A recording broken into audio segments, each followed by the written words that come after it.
all the details on that. All right, let's go. One of our guests tonight is a native of Wilkesboro, North Carolina. Diane talked about not having the skills necessary maybe to run the ACC and be a play-by-play person. Well, he was a Moorhead Scholar at the University of North Carolina. That is a skill I did not possess. Played quarterback and defensive back for the Tar Heels under Bill Dooley from 69 to 71, earned his master's in sport management from Ohio University, was the athletics director at the University of North Carolina for 17 years, and since 1997 has been the commissioner of the Atlantic Coast Conference. Please welcome John Swofford.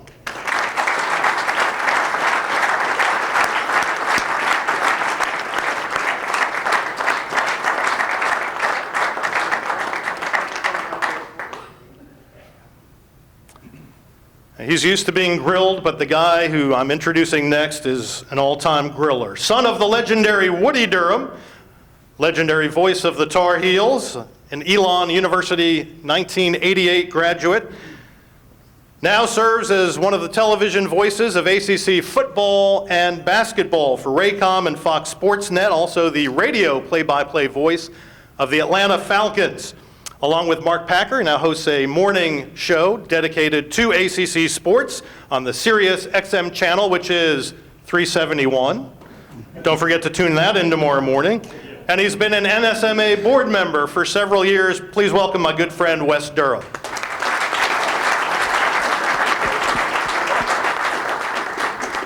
Thank you, Mr. Gorin. Appreciate it. By law, I have to do two things before we start tonight. One, this is my mother's hometown. Miss Jean could not be here tonight. Two, I have to recognize Ben C. Sutton Jr. from Ahoskie, North Carolina, because I probably wouldn't be sitting here talking to you because Ben was kind enough to let me bend his ear a couple times when I was out of college, Commissioner. You were kind enough to write a letter of support to Radford University back when you were the AD at Carolina, or else my mom and dad were scared to death what the hell I might end up doing. Because I had to take finite math 3 times to get a degree from mighty Elon. So, and Spanish twice. By the way, Dave, it's Elon College, with all due respect to Dr. Book, the new president, and all the wonderful things they do for $50,000 a year now. But, degree's getting better by the day if you're old like me. You're on a roll, just keep going. No. I'm enjoying this. Yeah, well, a little nervous. Because I was in a conversation last year at the ACC spring meetings, and standing there was Jimmy Rayburn, the COO of Raycom, Jeff Ginther, who is the general manager, as you know, Commissioner, of Fox Sports South. And I walked up, and these guys were standing there, and I said, well, if you bring Arthur Blank here, my career could go right down the drain in 30 seconds. So it's great to be here. This will be a lot of fun, and I must share with you a couple of things here at the front. When you start formulating questions for a guy who's done the job that the commissioner has done for 22 years this summer, you have to almost kind of pick and choose where you want to start. And I elected to take the easy way out and go chronologically. So we're going to go back to 1997 here at the front, and as Dave noted in the invitation, Diane did as well, we'll leave a couple of minutes here for questions at the end. One of the things we're not going to talk about tonight is shoes. Some of you asked that on the way in. There'll be no discussion of footwear. The commissioner and I are fine, and trusting most of you all are fine. So, given that, let's start here. I don't know, mine are Cole Haans. Are they owned by Nike? I'm really not wanting to do any of that. You were named the commissioner of the Atlantic Coast Conference in the summer of 1997. Do you remember when you were named, what the first 3 or 4 objectives maybe you thought you might have when you were named commissioner? I would say continue the culture that the league had at that point in time, which was outstanding, and I think something that's been very important to the history and tradition of the Atlantic Coast Conference. That would have been number 1. Number 2, we were right on the verge of negotiating a new television contract, which we seem to always be right on the verge of, at least way too often. But We wanted to hire an associate commissioner in charge of women's basketball because the league did not have that, and we felt like that was important going forward. And we had some thought for the need to expand, and that wasn't very public at that point in time, but it was on the radar. Mm-hmm. Now, I'm not telling you I could have foreseen what eventually happened, but that was on the radar. So I'd say those four things. Norlin Finch became that associate commissioner, correct? Well, first Bernadette McGlade. Bernadette McGlade. Bernadette was at Georgia Tech as an associate athletics director, and she was terrific. I'll tell you a funny story about that. At the time, Bernadette's sister was the head coach at Georgia Tech. Agnes Baronato, right. Agnes, and so I knew Bernadette, thought very highly of her. Several people had introduced or suggested her, recommended her to me for this position, newly created position. And I'm thinking, how do you hire a head coach's sister to be the head of women's basketball at the ACC? So I decided, well, I'm going to call every coach. So I called every women's head coach in the league. And every single one of them said, well, that's not a problem. Bernadette's great. Now, can you imagine me calling our coaches in the men's side?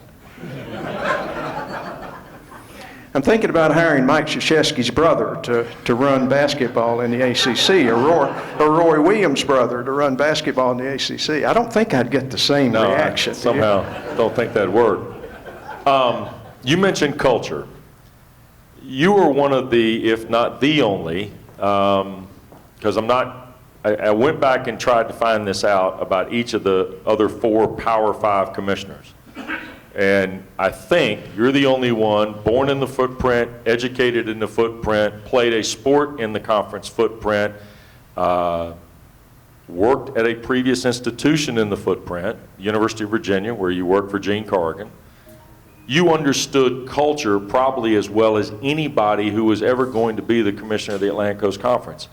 How important was all the things that happened prior to being named the commissioner to that culture? How important was that guidance? Well, I think it was tremendously important. And if you look at the history of the ACC, I'm the 4th commissioner. Right.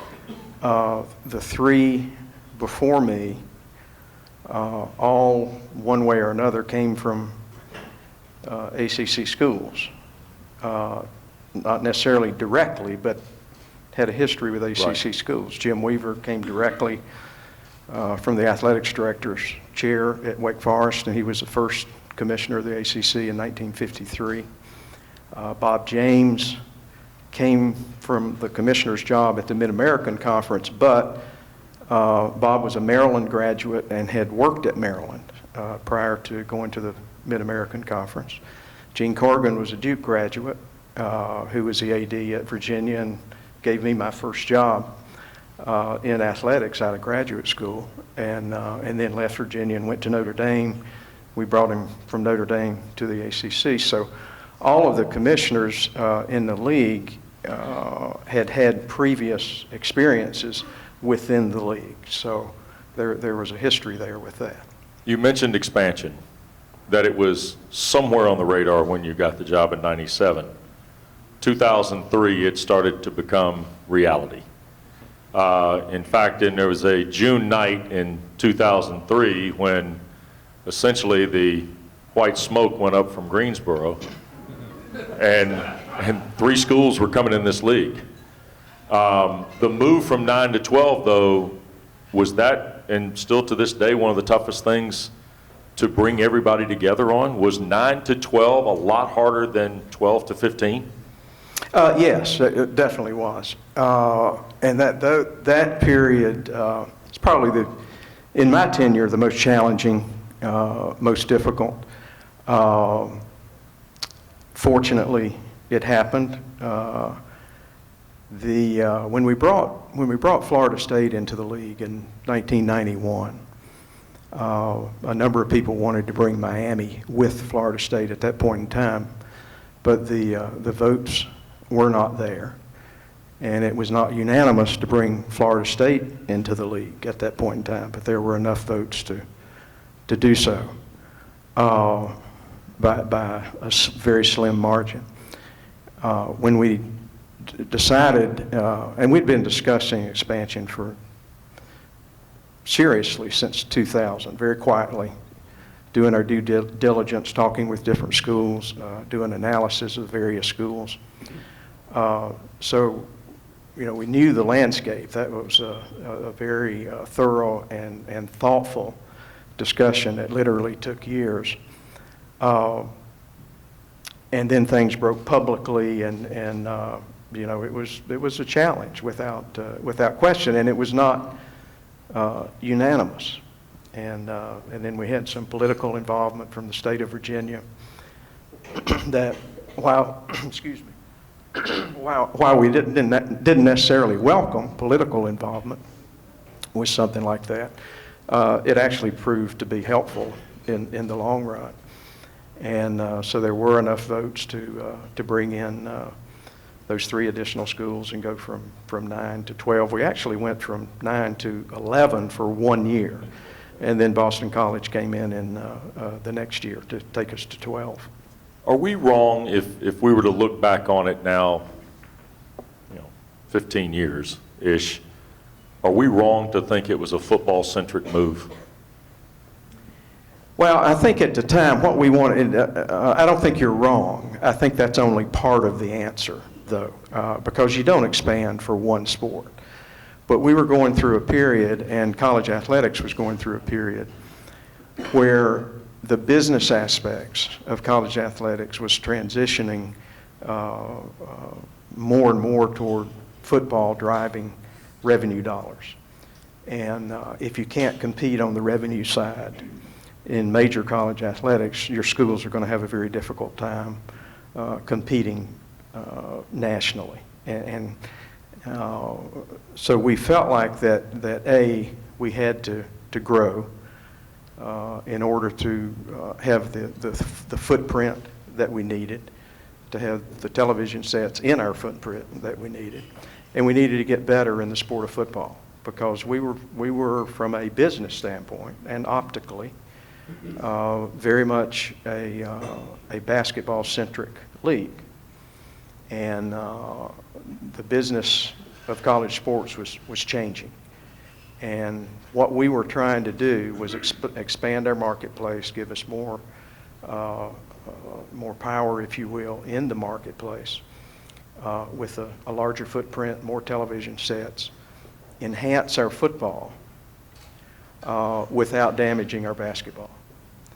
And I think history now shows that the league and the presidents and athletics directors had the right vision there, because it's given us an opportunity. The growth to 12 and then to 15, which was very easy, quite frankly, because I think by the time we got to 12, people understood, people within the league, the decision makers, across the board, what we were trying to do, why we needed to do it, and 100% agreed with it by that point in time. But there were those early on, a few, that just didn't share that particular vision. And but we got through that. The next time around, when we were talking about Notre Dame and Syracuse and Pitt, and then replacing Maryland when they left with Louisville, every one of those votes was unanimous and quick.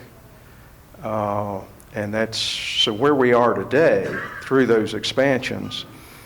We're much better overall as a league from a football standpoint, without question. Certainly at the top, but we've got more depth than we've ever had before. The footprint is the largest of any major conference in the country, and we have more television sets than any major conference in the country. And those things now have given us the opportunity to launch the ACC network with ESPN, which will launch next August. And I think it's positioned the league extraordinarily well for a long time to come. All 15 of our schools have signed a media grant of rights, which 2036, right? 2036, and the practical side of that is that our schools are bound together until at least that period of time. So I don't think you'll see, much change, if any, in the membership of the ACC for a pretty lengthy period of time. I want to step beyond the wall of the ACC here for a moment and talk about the Power Five, because not long after the ACC went from 9 to 12, also began the communication on a much more broader spectrum of the Power Five commissioners. And it's the Power Five commissioners who ultimately put in place what we now know as the College Football Playoff, and certainly Roy Kramer of the Southeastern Conference and Commissioner Swofford were in the room with a lot of people that built the original BCS. The communication and the commitment of the Power Five commissioners, what do you remember about its beginning, and where do you think it is today in terms of where major college athletics has gone and the business of college athletics you were just talking about? Well, in the beginning, conferences it's a little bit like as the schools that are in conferences. Probably the biggest challenge for a commissioner is to build consensus among the schools in your conference that compete with each other on the field, on the court, in recruiting, for faculty members, you're taking a group of competitors and putting them around a board table and trying to get them to make decisions that are in the best interest of the whole. And sometimes some of those decisions are not necessarily in the immediate individual best interest of a particular institution. So, but the trick is it's not a trick, but the reality is to convince people that in the long run, what's best for the league is best for each institution, and I believe that in the long run. With leagues and commissioners, we compete with each other too. So that Monday night in Santa Clara really did matter. It did matter. Yes, It mattered a lot. And wait, hold on. Clemson just scored again. Okay, sorry. But at the same time, the five commissioners in a room, I'm just sort of equating that to the 15 athletic directors that are in the room within the ACC. The five commissioners, we deal with sort of the same thing, that we're each charged with looking out for ourselves, our schools, our league, but at the same time trying to do what's best for college athletics moving forward. And those five conferences are the five conferences that drive things more than any other group of conferences and schools in the NCAA.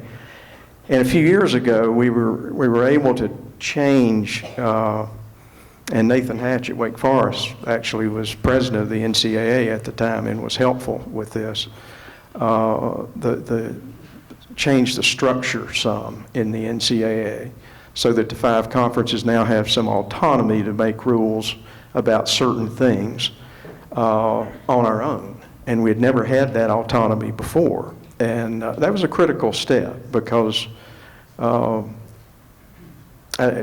frankly, I think the NCAA could have come unglued a bit had that not taken place. And it's been very helpful. The move to full cost of attendance with athletic scholarships, for instance, was the first thing on the autonomy docket with the five conferences.